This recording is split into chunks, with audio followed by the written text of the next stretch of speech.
Olá, eu sou o repórter da Folha Ranier Bragon e vou falar para você sobre o caso das joias da família Bolsonaro. O começo dessa história é relativamente simples. Como todo chefe de Estado, o então presidente Jair Bolsonaro viajou a diversos países. Nessas ocasiões, é natural que haja troca de presentes protocolares, presentes diplomáticos, entre as autoridades. No caso dos países do Oriente Médio, houve a peculiaridade de os presentes ofertados serem de alto valor, alguns passando a casa dos milhões de reais. Relógios de marcas luxuosas, cravados com brilhantes, colares, joias, esculturas de ouro, entre outros itens. E aí surge a pergunta: se os presentes foram ofertados ao presidente Bolsonaro, ele poderia fazer com eles o que quisesse, tipo vender? A resposta é depende. A legislação brasileira sobre o tema é vaga, mas em 2016 o TCU, que é o Tribunal de Contas da União, tomou uma decisão colocando regras muito mais claras sobre esse tipo de situação. Essa decisão, inclusive, obrigou os ex-presidentes Lula e Dilma a devolverem centenas de presentes que haviam incorporado ao patrimônio privado de cada um deles. O depende na resposta é porque ficaram estabelecidas duas situações distintas. A primeira diz respeito à constatação de que o presidente da República recebe os presentes em função do cargo público que ocupa. Logo, esses presentes devem ser públicos, principalmente aqueles de alto valor.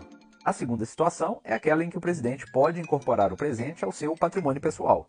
Isso, no entendimento do TCU, só pode ocorrer em casos excepcionais e em que o presente seja de baixo valor e de caráter personalíssimo, tipo uma camiseta com uma homenagem ao mandatário ou uma pintura dele feita por algum apoiador.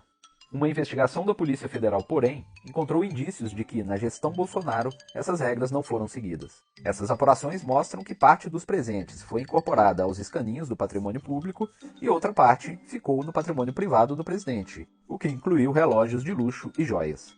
A polícia descobriu também que, muito possivelmente, 4 desses conjuntos de joias foram levados por Bolsonaro para os Estados Unidos no avião presidencial.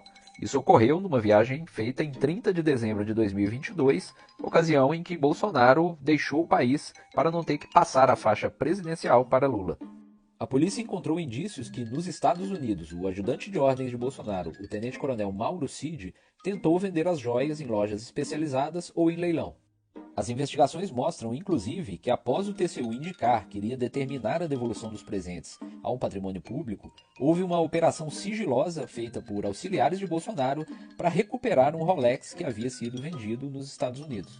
A apuração prossegue e a palavra final sobre esse caso será dada pelo Supremo Tribunal Federal. A defesa de Bolsonaro nega que ele tenha desviado o patrimônio público em benefício pessoal e diz que a movimentação bancária do ex-mandatário está à disposição da Justiça.